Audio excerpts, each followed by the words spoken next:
Good day mga boss. Meron nga pong mga ekspekulasyon na naglalabasan ngayon.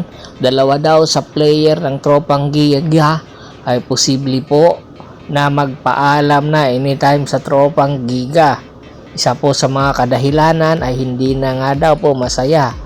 Ayon sa ulat, isa ito sa mga player na posibleng magpaalam sa tropang Giga ay etong si Calvin Oftana. Kung matatandaan po ninyo, ugong-ugong po na itong si Calvin Oftana ay inoperan po ng malaking halaga sa Japan at sa Korea.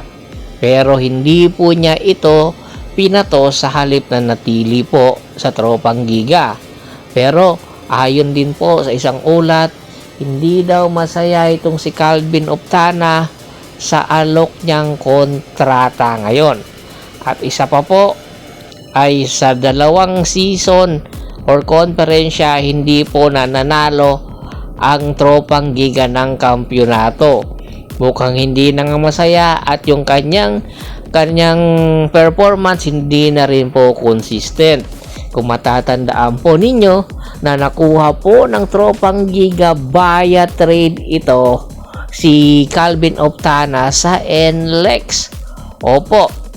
Kaya naman po hindi katakataka na kung hindi na po masaya itong si Calvin Oftana, syempre maghahanap na po ito ng kanyang pupuntahang bagong kupunan. Isa nga po sa posible na magiging destinasyon nitong si Calvin Oftana ay itong San Miguel Beermen na nagpapakita ng interest kay Calvin. Kung matatandaan po ninyo na itong San Miguel Beermen ay kulang na kulang po ng mga wingman at the same time big man na po pwede po na maging dalawang or double combination. Kumbaga po pwede maging depensa at po pwede po sa opensa. At ito po yung nakikita ng San Miguel Beermen na po pwede makatulong sa kanila ay si Calvin Oftana. Bata pa po at papunta pa lang po or nasa prime pa po ito si Calvin Oftana. Malaki po ang may tutulong neto sa San Miguel Beermen, lalong-lalo na hindi na po magtatagal itong si Junmar Fajardo sa PBA. Tiyak magre-retiro na rin po ito, katulad po sa nangyari sa ibang mga player na nagkakaedad na at nararamdaman na po ang injury. At hindi lang po si Calvin Oftana ang posibleng iiwan na ang tropang Giga. Ito rin po si Poy Eram, posible na rin pong iiwan dito ang tropang Giga na kung saan ay ilang season po or konferensya itong hindi nakapaglaro sa tropang Giga. At sa kasalukuyang Governors Cup, limited minutes lang po ang kanyang inilalaro. Dahilan para humingi na po ito ng trade ayon sa mga ulat. Gusto nga nitong si Poy Eram kasi hindi na siya bumabata. Kung sakali nga po bago siya magretiro ay gusto niya sana makakuha pa ng kampyonato. At syempre gusto niya maging destinasyon yung kupunan na nakakakuha ng kampyonato. At ito ngayon nakikita niya kung sakali nga po magpa-request siya ng trade ay sa San Miguel Beermen. Unang-una ay kaibigan niya si Junmar Fajardo na isa rin Bisaya. Po pwede po na magkatandem. Imagine nyo po, etong si Calvin Oftana at si Poy Eram pupunta sa San Miguel Beermen. Di po ba napakabigat na po na lineup na yon? Kumbaga magiging supporting big man itong si Poy Eram ni Junmar Fajardo.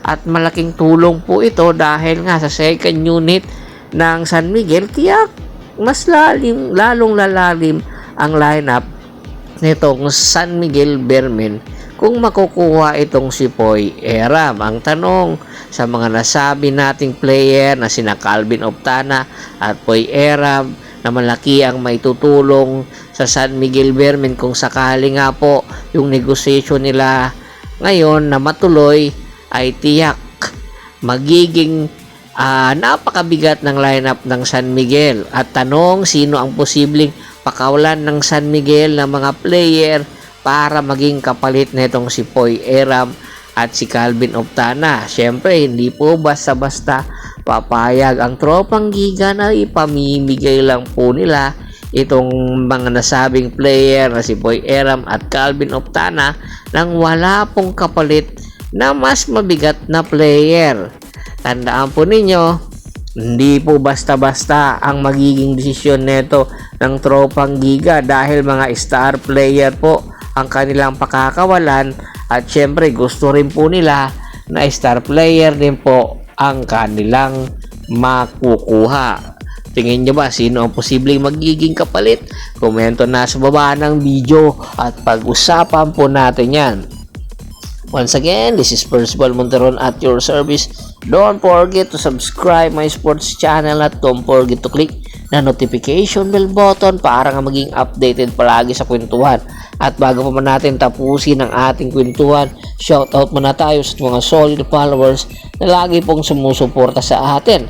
Kay Kagawad kat sa kinudukusin ng Hagon May Bulacan, Anthony Laki Alon at sa Laki Alon family, Yornel Belches, Yonel Alicante, Ricky Lanza ng Ricky Rider TV ng Tansa Cavite, Ryan La Chica, Richard Pabila, Maristol Criston at Ronald Gato. Pakibisita na rin po ng Facebook fanpage ko na Hapres PH3, Paul Goso at Bostor para po sa mga karagdagan sports balita.